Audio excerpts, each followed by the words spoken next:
Igama lami uSiphiwe ngokaNtombela bengicela nje ukuthi umuntu oqala ungena kuleli khasi ucofoze usubscribe button ukuze kuzothola okuningi okwenzakalayo. Nginenkinga la ngane yami sihlala isitokufela lapha sokudla nomama. Yeah.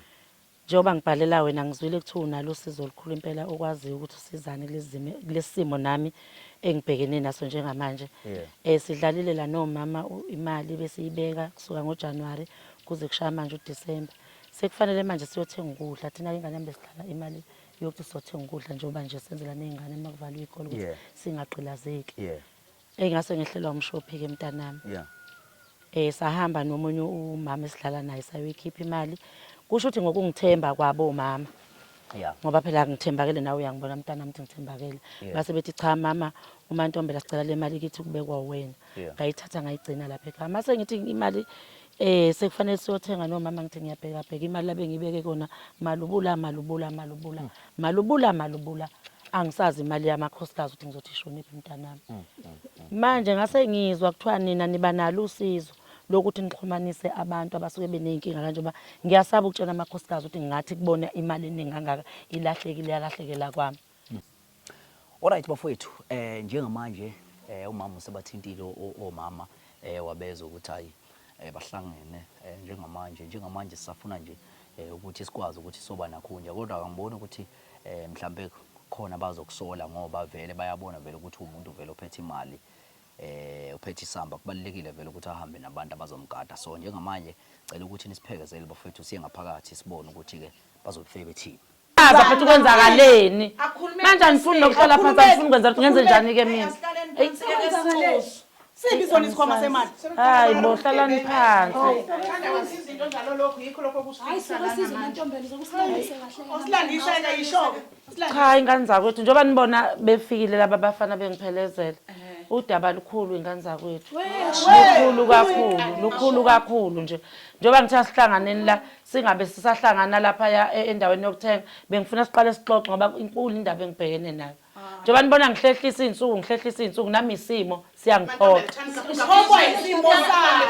Njengoba wazi wena ukuthi imali sayilanda kahle sabuya sayibala sonke la nikhona nayibona sayibe nayishiya la kwami ngayithatha imali ngayibeka mangithi ngiyabheka imali ayisekho.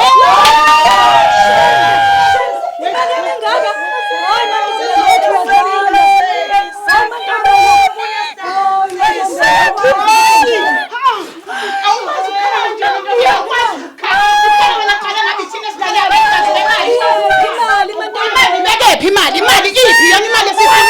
vele ngena naye kamereni uyaqala ngihlezi imali esitokufela ngiyibeka okunjani lokhu namhlanje bangiyibeke ubona besiyalahleka imali. Hayi nami ngiyakusola futhi kwawena ngiyakusola.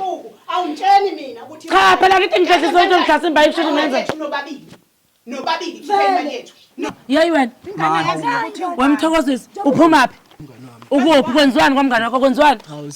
Iphi imali le mali enibuzayo ekabani le mali ephuzwa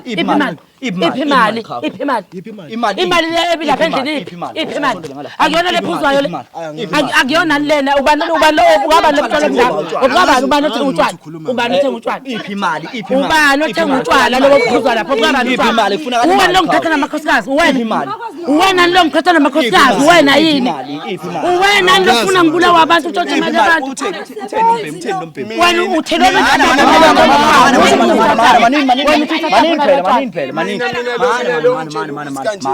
Thweni utheni umjito? Mina ungitshela ukuthi uphunyelwe imali zikaBaba. Sibonga bafowethu kwababuka amanqampu lawa ke amanqampu umsebenzi ke bayazi abantu abalandeli bala ekhaya ukuthi ke siposta ngoLwesibili nangoLwesihlanu.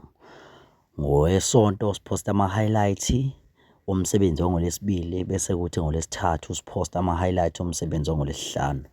So bafowethu ke siyacela ukuthi ke nani nifika awu la ekhaya niyazi ukuthi ke bafowethu siposta kanjalo la ekhaya. So siyabonga.